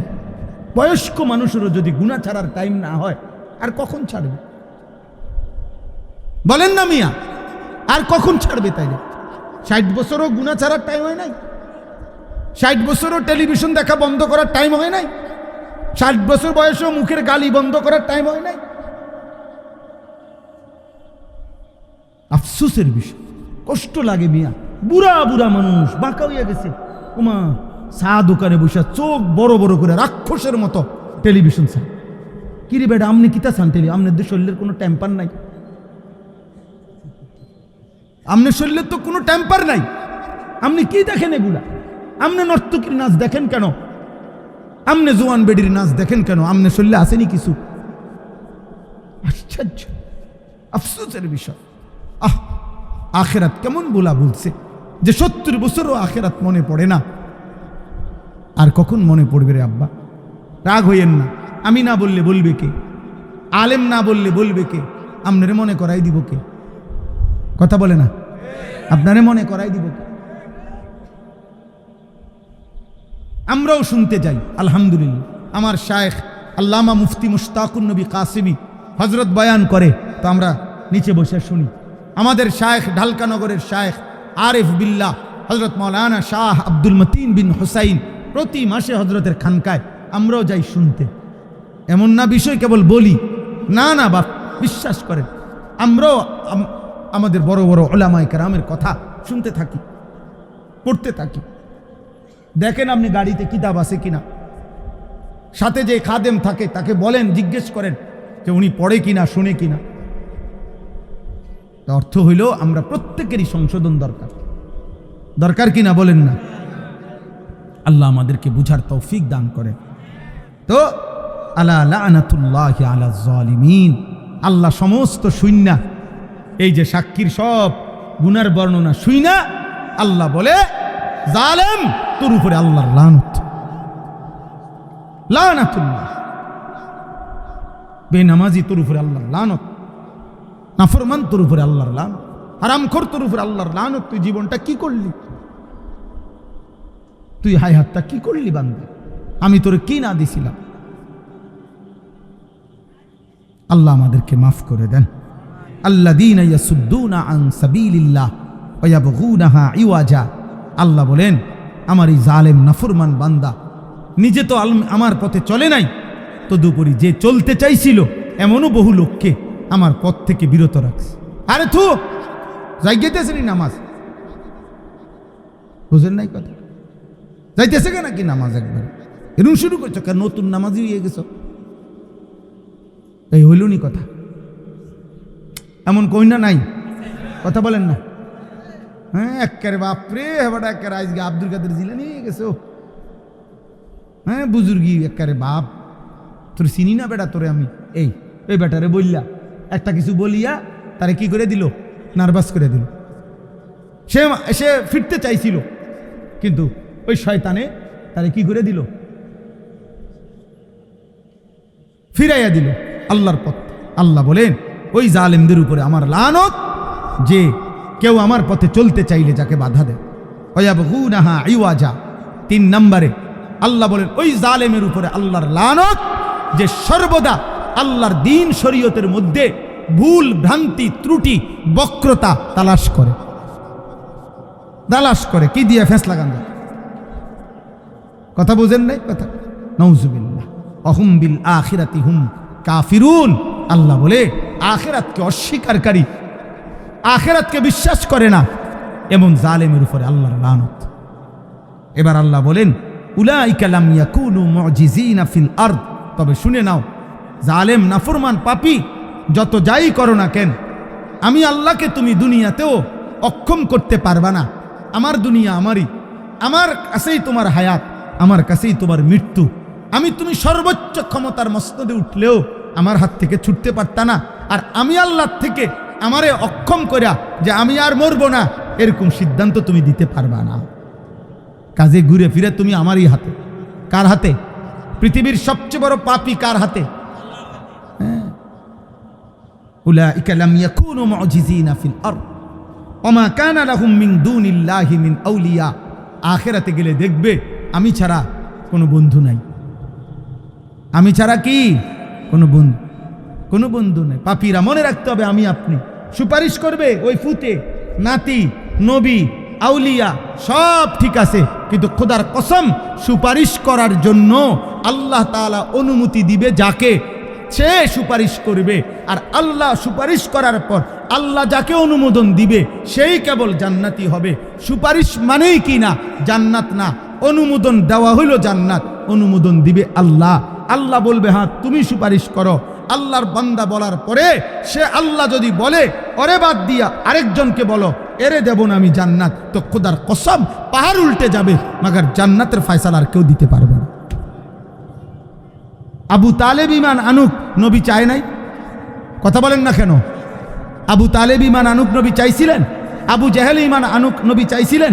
আবু লাহাব ইমান আনুক নবী চাইছিলেন? তো আল্লাহ বলছে বন্ধু তার ব্যাপারে আপনার দাওয়াত আমি গ্রহণ করলাম না।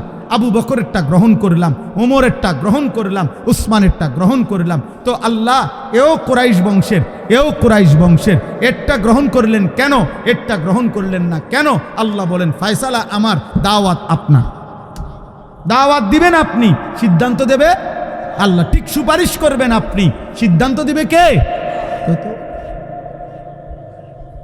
কি বুঝা আছেন?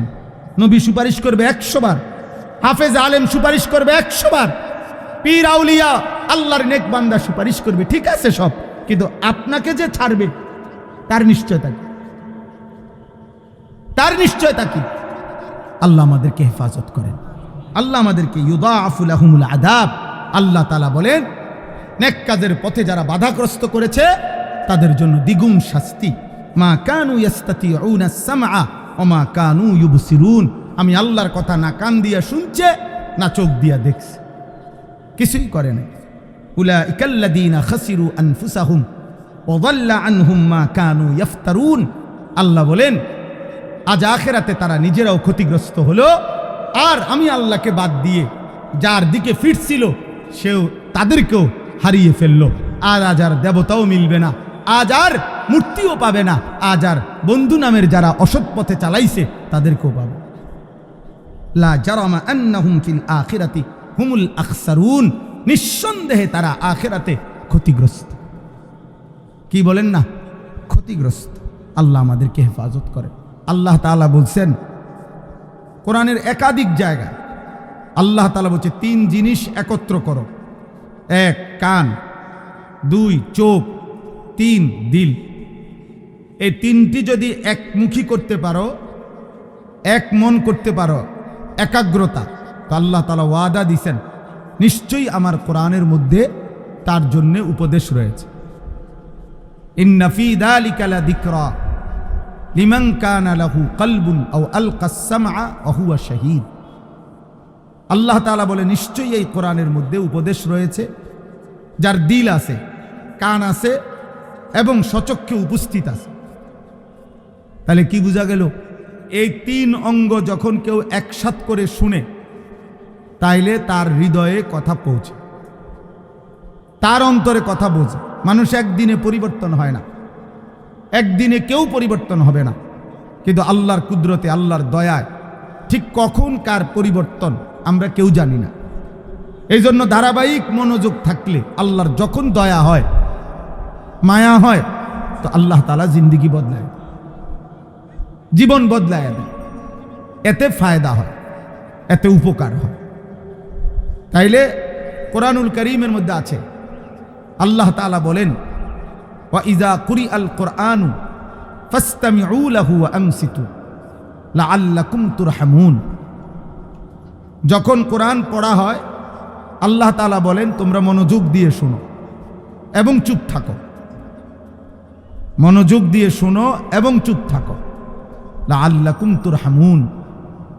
আল্লাহর ওয়াদা এটা, যখন তোমরা মনোযোগ দিয়ে শুনবা, চুপ থাকবা, অবশ্যই তোমাদের উপরে রহমত বর্ষিত হবে। সুবহানাল্লাহ। রহমত বর্ষিত হবে মানে কি? এই কথার অর্থ কি? তাফসিরে রুহুল মানিতে আছে, আল্লাহ তাআলা বলেন লাআল্লাকুম তুরহামুন, রহমত বর্ষিত হবে। মানে হলো তাফসিরে লিখছে আল্লাহ তোমাকে যে কথাগুলো শুনলা ওই কথাগুলোর উপর আমলের তৌফিক দেবে। মোটা দাগে কম বেশি ওয়াজ, বক্তা বলেন আর শ্রোতা বলেন আমরা মুসলমান, বক্তা আমরা মুসলমান, আপনারাও মুসলমান, আলহামদুলিল্লাহ। কম বেশি কথা মৌলিক ইসলামের সবাই আমরা জানি। 5 ওয়াক্ত নামাজ ফরজ, এটা আমি আজকে নতুন করে বলতে হবে আপনাকে, কথা বলেন না। সুদ খাওয়া হারাম, এটা আপনাকে আমি আজকে নতুন করে বলতে হবে, আপনি আর শুনেন নাই। তাইলে মোটা দাগের শরীয়তের বিধান, হালাল হারাম, মৌলিক বিধানগুলো, সূক্ষ্মগুলো ওলামায়ে কেরাম জানে, কিন্তু মোটা বিধানগুলো সবাই জানে না। তাইলে সবাই আমরা কম বেশি জানি, কিন্তু এই ওয়াজের মাকসাদ কি, ওয়াজের অর্থ কি? তাইলে প্রত্যেক জুমার নামাজে বয়ানের প্রয়োজন কি? তাইলে আপনারা তো একবার কইয়েই দিছি নামাজ 5 ওয়াক্ত ফরজ, আর বলার দরকার কি? আল্লাহ তাআলা কোরআনুল কারীমের মধ্যে বলছেন, হে নবী আপনি আমার কথা বারবার বলেন, বারবার বলেন, বারবার বলেন, বারবার বলেন, বারবার বলেন। কেন? ফাইন্নাদ যিকরা তানফাউল মুমিনিন, প্রত্যেকবারের বলার দ্বারা মুমিনের উপকার হবে। কতকাল শুনে নাই, আজ শুনবে, আজ শুনে নাই, কাল শুনবে। 10 বছর ফিরাই দিছে আল্লাহর কথা, হতে পারে মালিক চাইলে 10 বছর পরে আল্লাহর দিকে ফিরে আসবে। হাদিসে আপনি রাসূলুল্লাহ সাল্লাল্লাহু আলাইহি সাল্লামের জামানায় নবীজি মক্কায়, এমনও ব্যক্তি ছিল মক্কাতেই কালেমার দাওয়াত দিছেন। কেউ প্রথম দিনে কালেমা পড়ছে, কেউ 21 বছর পরে কালেমা পড়ছে। আবু সুফিয়ান রাদিয়াল্লাহু তাআলা আনহু, নবীজির চাচা আবু সুফিয়ান, তিনি মক্কার 13 বছর নবীজির সামনেই ছিলেন এবং নবী সাল্লাল্লাহু আলাইহি সাল্লাম উনাকে প্রতিদিনই নিয়মিত কালেমার দাওয়াত দিছে। কিন্তু উনি 13টি বছরে মক্কায় কালেমা গ্রহণ করেন না। মদিনায় নবী সাল্লাল্লাহু আলাইহি সাল্লাম হিজরত করে গেছেন। বদরের যুদ্ধে উনি নবীজির বিরুদ্ধে ছিলেন, উহুদের যুদ্ধে উনি নবীজির বিরুদ্ধে ছিলেন, খন্দকের যুদ্ধে উনি নবীজির বিরুদ্ধে ছিলেন। 8ম হিজরিতে মদিনায় হিজরত করে নবী সাল্লাল্লাহু আলাইহি সাল্লাম যাওয়ার 8 বছরের মাথায় এই আগের 13 আর এখন হলো কত? 8, কত হইল? এই 21 বছর পরে মক্কা বিজয়ের রাতে এই আবু সুফিয়ান রাদিয়াল্লাহু তাআলা আনহু তিনি কালেমা পড়ে মুসলমান। কিন্তু নবীজি দাওয়াত দিছে কত বছর আগ থেকে? 21 বছর আগ থেকে বলতে থাকছে, বলতে থাকছে, কিন্তু কালেমা পড়ছে কত বছর পরে? 21 বছর।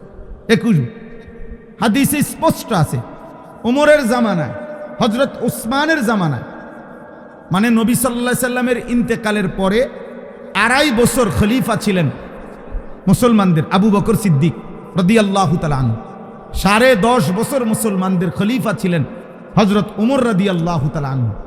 এই 10.5 বছরে উমর রাদিয়াল্লাহু তাআলা আনহুর জামানায়ও এমন অনেক লোক কালেমা পড়ছে যাদেরকে দাওয়াত দেওয়া শুরু করছিলেন নবীজি। বুঝেন নাই কথাটা? দাওয়াতটা দিছিল কে? কিন্তু ঈমান আনছে কখন? নবী সাল্লাল্লাহু আলাইহি সাল্লামের ইন্তেকালেরও আরো 8 বছর পরে, আরো 10 বছর পরে। তাহলে নবীজির 23 বছরের হায়াত, পরে আরো 8 বছর, তাহলে 31 বছর, পরে আরো 10 বছর, তাহলে 33 বছর পরে কালেমা পড়ছে। বৃদ্ধ লোক বলছে, ওমর আমি মুহাম্মদের কাছ থেকেই দাওয়াত পাইছিলাম, কিন্তু আমি শুনতেছিলাম, দেখতেছি মুহাম্মদের সমস্ত ভবিষ্যৎবাণীগুলো দুনিয়ার মুসলমানদের বিজয়ের, ও ভাই মোবাইল এটা নামান, তো সবগুলো বিজয়ের, সবগুলো ঘটনা একটা একটা করে বাস্তবে ফলছে। এই বৃদ্ধ লোক আইসা ওমরকে বলছে, ওমর মুহাম্মদ সাল্লাল্লাহু আলাইহি সাল্লাম, মুহাম্মদের সব কথা আমি আমার হায়াতে দেখলাম, একটা একটা করে ফলে গেল, হয়ে গেল। তাহলে আমার এখন বিশ্বাস হয়েছে ওই আখেরাত পরকাল সম্পর্কে যে কথাগুলো বলে এগুলো হইব। কারণ এটি যেহেতু হয়েছে, সব যেমনে কইছে এমনে বুঝা গেছে মৃত্যু এবং পরকাল সম্পর্কে মুহাম্মদ যা বলতেছিল এগুলোও হবে। অতএব আমি কালেমা পড়ে মুসলমান হইতে চাই। তাহলে দাওয়াত দিছিল কে? নবী সাল্লাল্লাহু আলাইহি সাল্লাম। কালেমা পড়ছেন কখন? ওমরের জামান। এজন্য কোনো ওয়াইজ আমরা হতাশ হই না। আমারও যদি আপনি এখন বলেন আমি আজকে 22 বছর আলহামদুলিল্লাহ আল্লাহর দয়ায় এই অল্প বেশি ওয়াজের বয়স 22 বছর, এখন আমারে আপনি যদি বলেন আমি 22 বছরে কয়জন হেদায়েত হয়েছে, তো এটা নিয়ে আমার দায়িত্ব। এই কয়জন হয়েছে নাম লিস্টি করা আমার দায়িত্ব। কয়জন বদলাইছে না প্রত্যাখ্যান করছে এটা আমার জিম্মাদারি না? এটা আমার জিম্মাদারি। আমার জিম্মাদারি বলা, বারবার বলা, বলতে থাকা, বলতে থাকা, বলতে থাকা। এটাই আল্লাহর আদেশ, এটাই নবীগণের প্রতি আল্লাহ তাআলার আদেশ, এটাই আমাদের নবী সাল্লাল্লাহু আলাইহি সাল্লামের প্রতি আল্লাহর আদেশ, এটাই উম্মতে মুহাম্মদীর উপরে আল্লাহর আদেশ। কোরআনুল কারীমের মধ্যে আছে আল্লাহ তাআলা বলছেন, এই আমি যেই সূরাটা পড়ছি এই সূরাটা হলো 12 নম্বর পারা 11 নম্বর সূরা, সূরা হুদ। এই সূরার 18 নম্বর আয়াত থেকে 24 নম্বর আয়াত, 18, 19, 20, 21, 22, 23, 24, মোট 7টা আয়াত আমি তেলাওয়াত করছি। তো এই সূরার মধ্যে আল্লাহ তাআলা কোরআনুল কারীমের মধ্যে সবচেয়ে বেশি আযাবের বর্ণনা এই সূরাতে, পুরা কোরআনের সবচেয়ে বেশি আল্লাহর আযাবের বর্ণনা এই সূরার মধ্যে আছে কোরআন শরীফ। এজন্য নবী সাল্লাল্লাহু আলাইহি ওয়াসাল্লাম তাফসীরের মধ্যে আছে এই সূরা নাজিল হওয়ার কিছুদিন পরেই সর্বপ্রথম নবীজির পবিত্র দাড়ি মুবারকের কয়েকটা চুল সাদা হয়ে গেছে, বৃদ্ধের লক্ষণ। তো আবু বকর সিদ্দিক রাদিয়াল্লাহু তাআলা আনহু বললেন, ইয়া রাসূলুল্লাহ কদ শাইয়াবতা, আপনি দেখি বুড়ো হয়ে যাচ্ছেন, আপনার দাড়ি পাকা শুরু হয়ে গেছে। এ তখন হাদিসে আছে, তাফসীরে আছে, নবী সাল্লাল্লাহু আলাইহি ওয়াসাল্লাম বললেন, শাইয়াবাতনি হুদ, আবু বকর সূরা হুদ এই সূরাটা আমারে বুড়া বানায় ফেলছে। আমারে কি বানায় ফেলছে? বুড়া বানায়। মানে কি? মানে হলো আবু বকর এই সূরাতে আমার আল্লাহ আযাবের এমন বর্ণনা দিছে, এই বর্ণনা শোনার পর থেকে আমার কলিজার মধ্যে ভয় ঢুকে গেছে, আহা এই পাপগুলো যদি আমার উম্মত করে আমার উম্মতের উপরে কি হবে? আমার উম্মতের পেরেশানি, আমার উম্মতের নাফরমানিতে আমার আল্লাহ যদি আযাব দেয় আমার উম্মত তো ধ্বংস হয়ে যাবে। এই চিন্তা, টেনশনে, মানুষের অনেক সময়ই টেনশনে চুলদারি কি মানুষে কয় যে এই মাসখানিক হুজুরে ভাই এমন পেরেশানি ছিল অর্ধেক চুল ফাইক্কা গেছে। কথা বুঝছেন কেন? আমার ওই দিন একজনে বলতেছে, হুজুর একটা বিল্ডিং করতে গিয়া চুল সব ফাঁকা ধরে গেছে। এই কয়দিন আগে বলতেছে দোয়া চাইছে, একটা বিল্ডিং এর কয় মিস্ত্রির লগে যুদ্ধ করতে করতে এমনে কইলে হেমনে, হেমনে কইলে এমনে, স্বাভাবিক কয় যে একের চুল ফাইক্কা গেছে অর্ধেক। তাইলে আযাবের বর্ণনা শুনে উম্মতের পেরেশানিতে নবী সাল্লাল্লাহু আলাইহি সাল্লামের দাড়ি মোবারকের চুল পাকা শুরু হয়ে গেছে। তো এখানে একটা কথা আছে, এখানে মোট 5টি জাতি আল্লাহর আযাবে আল্লাহ ধ্বংস করে দিছে পূর্ববর্তী নবীদের আমলে। এই ঘটনাগুলো 5টা জাতির ঘটনা পরপর এই এক সূরাতে ধারাবাহিকভাবে আল্লাহ উল্লেখ করছে। 5টি জাতি, 5 জন নবীর কওম। 1 নূহ আলাইহিস সালাম, 2 হুদ আলাইহিস সালাম, 3 সালেহ আলাইহিস সালাম, 4 লূত আলাইহিস সালাম, 5 শুআয়ব আলাইহিস সালাম। এই 5 জন নবীর কওমের সম্প্রদায়ের জাতির নাফরমানি এত বেশি সীমা লঙ্ঘন করছে তারা, আল্লাহ তাআলা এই 5 জন নবীর জাতিকে একেবারে পুরা কওম আল্লাহ তাআলা ধ্বংস করে আযাব দিয়ে শেষ করে দিয়েছে। নাউযুবিল্লাহ। তো এই বর্ণনাগুলো এখানে ধারাবাহিক আছে। এই 25 নম্বর আয়াত থেকে 115 নম্বর আয়াত পর্যন্ত মোট 91টা আয়াতে আল্লাহ তাআলা ধারাবাহিকভাবে আযাবের বর্ণনা দিছে, শাস্তির বর্ণনাগুলো উল্লেখ করছে 5টা জাতির কওমের। তো এরপরে দেখেন সর্বশেষ সমস্ত বর্ণনা আযাবের শেষ করে আল্লাহ তাআলা একটা কথা নবীজিকে শুনাইছেন যে, হে বন্ধু, এই যে পূর্ববর্তী 5টি জাতিকে আমি শেষ করে দিলাম আযাব দিয়ে। কেন? চূড়ান্ত আযাব দিয়ে, একের কোলের বাচ্চা, দুধের বাচ্চা, নারী, পুরুষ, জওয়ান, বুড়া পুরা জাতি একসাথে শেষ করে দিছি কেন দিলাম? ছোট বাচ্চাও ছিল, কোলের বাচ্চাও ছিল, সব শেষ করে দিছে আল্লাহ। কেন? প্রশ্ন হলো কেন? তো আল্লাহ তাআলা এখানে উল্লেখ করছে, বন্ধু নাফরমানি শেষ, পাপ তো করতেছিল তারা, আমার অবাধ্যতা তো তারা করতেছিল, কিন্তু তাদের সীমা লঙ্ঘন হইল এই যে তারা পাপ করতে করতে এই পর্যায়ে পৌঁছছে যে একটা সময় আইসা পুরা জাতির মধ্যে আর কেউ কাউকে গুনাহ থেকে ফিরায় না, সংশোধনের আর কেউ চেষ্টা করছে না। জওয়ান বুড়া নারী পুরুষ প্রত্যেকেই নিজের জায়গায় গুনাহ আর উল্লাসের মধ্যে লিপ্ত। কেউ যে কাউকে ফিরাবে, বাপে পুতেরে বলে না, মা জিয়েরে বলে না, দাদা নাতিরে বলে না, সমাজের মুরব্বীরা ছোট বাচ্চাদেরকে বলে না, অভিভাবক অধীনস্থকে বলে না। এই কথা স্পষ্ট কোরআনে আল্লাহ উল্লেখ করছে। বন্ধু, যেদিন আমি দেখলাম যে সবাই পাপে ডুবে গেছে, কেউ আর আমি আল্লাহর কথা বলতেছে না, ফিরাইতে চাইতেছে না, কাউকে জাহান্নাম থেকে বাঁচাইতে চাইতেছে না, তো আমি আল্লাহর আযাব তখন পুরা জাতি ধ্বংস করে শেষ করে দিছে। এখানে একটা কথা আছে, আল্লাহ তাআলা বলছে কোন জাতি কোন সম্প্রদায় পাপ যতই করুক, যদি বন্ধু আপনার কাছে ওয়াদা দিলাম কিয়ামত পর্যন্ত নিজেদের মধ্যে যদি সংশোধনের চেষ্টা চালু রাখে, কম হোক, কিন্তু তাদের মধ্যে যদি ফিরাইবার চেষ্টা থাকে গুনাহ থেকে, নাফরমানি থেকে, আল্লাহর অবাধ্যতা থেকে, তাহলে আমি আল্লাহ ওয়াদা দিলাম পাপের পরিমাণ যতই হোক পুরা জাতি দুনিয়াতে আযাব দিয়ে ধ্বংস করব। কিসের ভিত্তিতে বলেন? একজন আরেকজনকে ফেরাইবার কি চেষ্টার ভিত্তিতে, ইসলাহের ভিত্তিতে, সংশোধনের চেষ্টার ভিত্তিতে। সংশোধনের চেষ্টা এটা অব্যাহত থাকা, ধারাবাহিক থাকা। এই জন্য ফিরবে না না ফিরবে এটা জানার বিষয় না, জানার বিষয় হলো ফেরানোর চেষ্টা আছে কি। কথা বুঝছেন?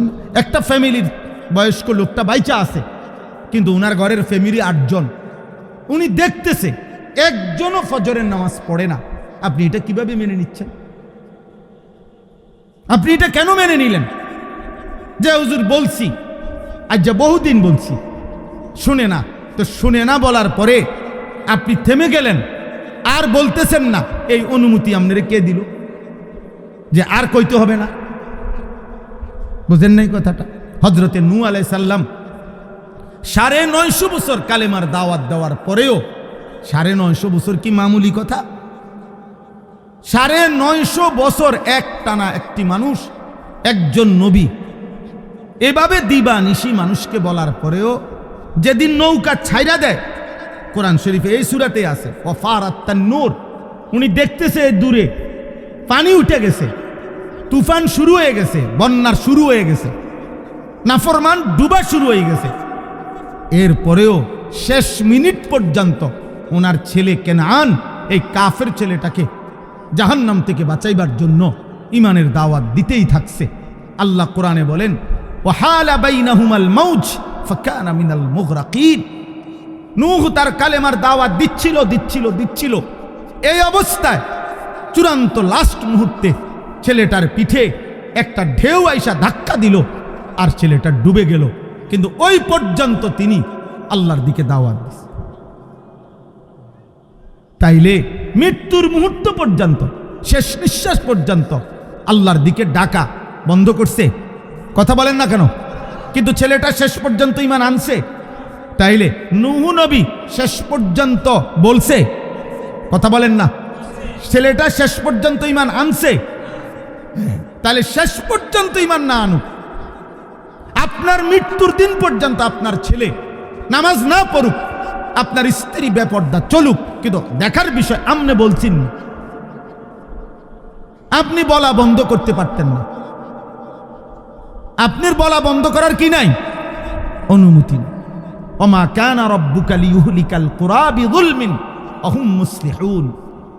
আল্লাহ বলেন, যদি তোমাদের সম্প্রদায়ের মধ্যে ইসলাহের চেষ্টা থাকে, একজন আরেকজনকে ফিরাইবার চেষ্টা যদি করতে থাকো তোমরা, তো আমি আল্লাহ ওয়াদা দিলাম পাপের পরিমাণ যতই হোক আমি পুরা জাতি একসাথে শেষ করব না। এটা আল্লাহর ওয়াদা, এটা আল্লাহর ওয়াদা। 950 বছর পড়ার পরেও উনি থামে নাই। আচ্ছা আপনারা বলেন, আমাদের প্রিয় নবী সাল্লাল্লাহু আলাইহি সাল্লামের চাচা আবু তালেব 38 বছর নবীজির পাশে ছিল, নবীজির সেবা করছে, নবী সাল্লাল্লাহু আলাইহি সাল্লামকে আগলাইয়া রাখছে আবু তালেব মোট 38 বছর। কত বছর? 12 বছর বয়সে নবী সাল্লাল্লাহু আলাইহি সাল্লামের দাদা যখন ইন্তেকাল করে, এই 12 বছর বয়সে দাদা আব্দুল মুত্তালিব নবী সাল্লাল্লাহু আলাইহি সাল্লামকে আবু তালেবের হাতে তুলে দিয়ে গেছে, ছেলের কাছে ভাতিজাকে দিয়ে গেছে, বলছে আমার নাতি নবী সাল্লাল্লাহু আলাইহি সাল্লামের আব্বা জান তো ইন্তেকালই করছে, তো এই আবু তালেব দিয়ে গেছে দাদা আবু তালেবের হাতে। আর আমাদের নবী সাল্লাল্লাহু আলাইহি সাল্লামের বয়স যখন 50 বরাবর, তখন আবু তালেব ইন্তেকাল করছে। তাহলে 12 বছর থেকে 50 বছর, কয় বছর হয়? 38 বছর। 12 থেকে 50 হলো কত? 38 বছর। আচ্ছা, এই 38 বছরের মধ্যে নবীজি যে কালেমার দাওয়াত দিছে, এই সময়সীমা হলো 10 বছর। কারণ নবীজির বয়স হলো 50, তখন মারা গেছে আবু তালেব। তাইলে নবীজিকে ইসলামের দাওয়াত অবস্থায় পাইছে কয় বছর? কেমনে বুঝলেন? ওই 40 থেকে কত? 50। কারণ তিনি দাওয়াত দেওয়া শুরু করছে মানুষকে কত বছর বয়সে? 40 বছরে। তাইলে আবু তালেবকে নবীজি কালেমার দাওয়াত দিছে 10 বছর। কত বছর? একটানা 10টি বছর বলার পরেও বুখারী শরীফের রওয়ায়েত একেবারে স্পষ্ট, লাম্মা হাদারাতিল ওয়াফাত, আবু তালেবের যখন মৃত্যুর মুখে মুমূর্ষ, শেষ নিঃশ্বাস যাবে, এই সেকেন্ড পর্যন্ত খোদার কসম আল্লাহর নবী সাল্লাল্লাহু আলাইহি সাল্লাম উনাকে কালেমার দাওয়াত দিয়েছে। কুল লা ইলাহা ইল্লাল্লাহ কালিমাতান আশহাদু লাকা বিহা ইনদাল্লাহ।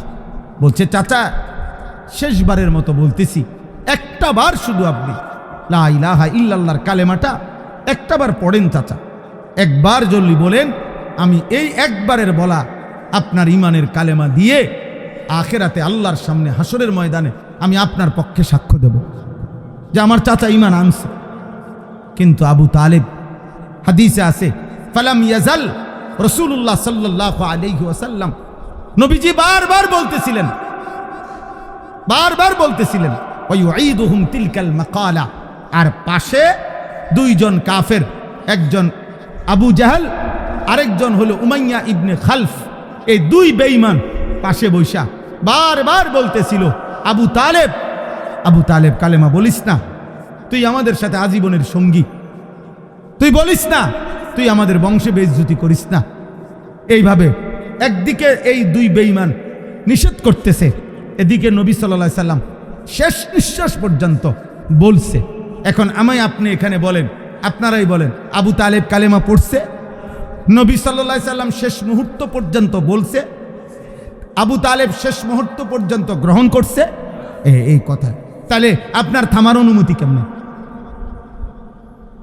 বলে বুঝেন নাই আমার কথাটা? আমনে হুজুর আমার বউরে আমি পর্দা করতে মনে 2 বছর কইছি, মনে 5 বছর কইছি। আচ্ছা বুঝলাম 5 বছর বলছেন, কিন্তু এরপরে থেমে গেলেন আর কইতেছেন না, এটার অনুমতি দিল কে? আমার ফুলাডারে হুজুর আমি মনে 50,000 বার বলছি নামাজ পড়তে, হুজুর পড়ে না। আচ্ছা ধরে নিলাম 50,000 বারই বলছেন, কিন্তু 50,000 বারের পরে আর বলতে হবে না, এই ফয়সালা নিলেন কেমনে? বুঝেন নাই কথাটা? এই সিদ্ধান্ত নিলেন কিভাবে আপনি? কই কোরআন সুন্নাহর মধ্যে তো আপনার জন্য এমন কোনো অনুমতি নাই যে তুমি 10 বার বলিয়া 10 বছর বলার পরে আর বলতে হবে না, 11 বছর বলার পরে আর বলতে হবে না, 1 লক্ষ বার বলিয়া সারলে এরপরে আর বলবা না, এমন অনুমতি আছে? তো নবী সাল্লাল্লাহু আলাইহি ওয়াসাল্লাম হযরতে জিবরাইল সামনে দাঁড়িয়ে, মালাকুল মউত আজরাইল সামনে দাঁড়িয়ে, এই দুইজন ফেরেশতা শেষ মুহূর্তে নবী সাল্লাল্লাহু আলাইহি সাল্লাম যখন রূহ মুবারক জান কবজ করবে, এই সময় আম্মা জান আয়েশা নবীর স্ত্রীর বুকে মাথা রাখা অবস্থায় নবীজি ছিলেন। এই সময় নবী সাল্লাল্লাহু আলাইহি সাল্লামের রূহ মুবারক কবজ করছে। তো এই সময় নবীজি বললেন, আয়েশা আমি চলে যাচ্ছি আমার আল্লাহর কাছে, তবে যাওয়ার মুহূর্তে আমার উম্মতের জন্য আমার আখিরি ওসিয়ত আমি তোমার মাধ্যমে বলে গেলাম, আসসালাত আসসালাত আসসালাত। আমার উম্মতকে শেষবারের মতো বইল, যে তোমাদের নবী শেষবারের মতো বলে গেছে নামাজ নামাজ নামাজ। তাহলে নবী সাল্লাল্লাহু আলাইহি ওয়াসাল্লাম উম্মতকে বলা বন্ধ করে দিছে কোন দিন? ইন্তেকালের 3 মাস আগে। বুঝেন নাই আপনি কথাটা? থেমে গেছে তিনি। তাহলে আপনি থামলেন কেন? আপনি কেমনে বললেন এই ওয়াজাতে আর মানুষ হইতো না? আপনি বলেন, আপনি কেমনে বুঝে ফেললেন যে এই সমাজের ছেলেরা বদলাবে না? আপনি কেমনে বুঝলেন? এই পৃথিবীতে 100 খুনের আসামি, 100 খুনের ডাকাত, সে আল্লাহর ওলি হয় নাই? এই পৃথিবীতে বেশ্যা নারী, সে আল্লাহর ওলি হয় নাই? তো আপনার ফুৎকি এত খারাপ হয়ে গেছে? ওইকে 100 মার্ডার করে ফেলছে, বলেন না? 24 ঘন্টা মদের আড্ডায় থাকতো, মদের আড্ডায়। এমন আল্লাহর বান্দা, আল্লাহর প্রিয় বান্দা এমনও ছিল, কিতাবে আছে, শুধুমাত্র জীবনে একদিন চলার পথে এই মদ খাওয়া মাতাল অবস্থায় একটি পাতার মধ্যে, কাগজের মধ্যে বিসমিল্লাহির রহমানির রহিম লেখা একটা কাগজের টুকরা পড়েছিল। ওই সময় এটা তুলে নিয়া, এটারে পরিষ্কার করে মুছা ঘরের উঁচু জায়গার মধ্যে নিয়ে রাখছে, একটা হেফাজত করছে এই কাগজটা। আল্লাহ তাআলা এই বরকতে ওনার তওবা নসিব করে ওনারে জমানার আউলিয়া বানায় ফেলছে। উলাইকা ইউরাদুনা আলা রাব্বিহিম ويقول الأشهاد هؤلاء الذين كذبوا على ربهم ألا لعنة الله على الظالمين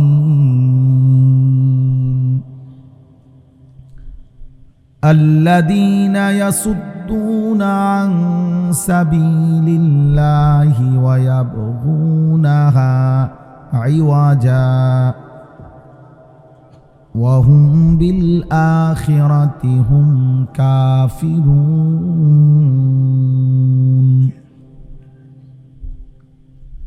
أولئك لم يكونوا معجزين في الأرض وما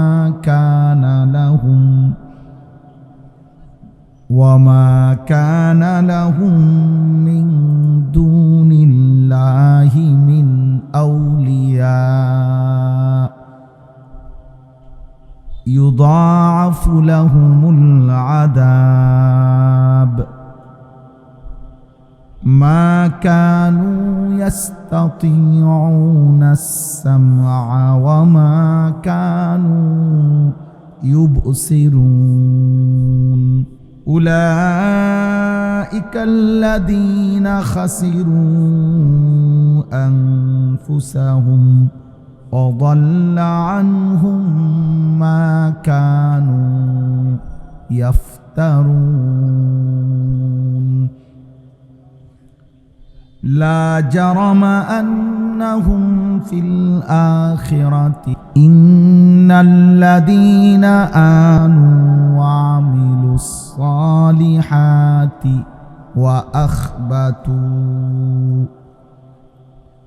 وأخبتوا إلى ربهم أولئك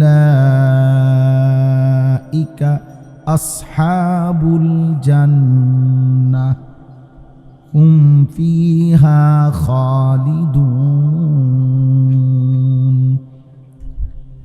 مثل الفريقين كالأعمى والأصم والبصير والسميع هل يستويان مثلا أفلا تذكرون صدق الله مولانا العظيم وقال نبينا صلى الله عليه وسلم إن الله يرفع بهذا الكتاب أقواما ويضع به آخرين اللهم صل على محمد وعلى آل محمد কামা সাল্লাইতা আলা ইব্রাহিম ওয়া আলা আলি ইব্রাহিম ইন্নাকা হামিদুম মাজিদ। আল্লাহুম্মা বারিক আলা মুহাম্মাদিন ওয়া আলা আলি মুহাম্মাদ কামা বারাকতা আলা ইব্রাহিম ওয়া আলা আলি ইব্রাহিম ইন্নাকা হামিদুম মাজিদ। সুবহানাকা লা ইলমা লানা ইল্লা মা আল্লামতানা ইন্নাকা আনতাল আলিমুল হাকীম। আলহামদুলিল্লাহ। আল্লাহ পাক রব্বুল ইজ্জত জুল জালাল ওয়াল ইকরামের ফজল কারাম, রব্বুল আলামিনের ইহসান মেহেরবানি দয়া, আল্লাহ তাআলা আমাদেরকে আজ 18 জুলাই 2026 রোজ শনিবার বিবাড়িয়া জেলা নবীনগর উপজেলাধীন ভোলাচং হাই স্কুল মাঠে আহলুস সুন্নাহ ওয়াল জামাআ পাঠাগারের উদ্যোগে আজকের এই মোতাবাররাক ৫ম বার্ষিক ওয়াজ মাহফিলে আল্লাহ তাআলা আমাদেরকে আসবার বসবার আল্লাহর জন্যই জমা হওয়ার তৌফিক দান করেছেন। আলহামদুলিল্লাহ। ভাইয়া আপনি এই মোবাইলটা বন্ধ করে দেন। এই যে ভাই, আপনারে বলছি এটা বন্ধ করে দেন। আপনি এটা বন্ধ করে দেন ভাই, আপনারে বলছি আপনি এটা বন্ধ করেন, আপনার ভালো হবে ভাইয়া, আপনার কল্যাণের জন্য বলছি। আপনার কল্যাণ আমি বলছি, আপনি বন্ধ, যুক্তি দেখান কেন? আপনার জন্য আমি বললাম। আপনি আমার শ্রোতা না, এখন কথা বলেন না। আপনি আমার শ্রোতা কিনা এখন? ঠিক আছে, যান, ঠিক আছে, আপনি যান। আপনি ঠিক আছে ভাইয়া। মূলত আমরা কেন চাই, মূল প্রশ্ন হলো প্রত্যেক ব্যক্তি, হ্যাঁ মাশাআল্লাহ, চাচার সামনে এসে বসে,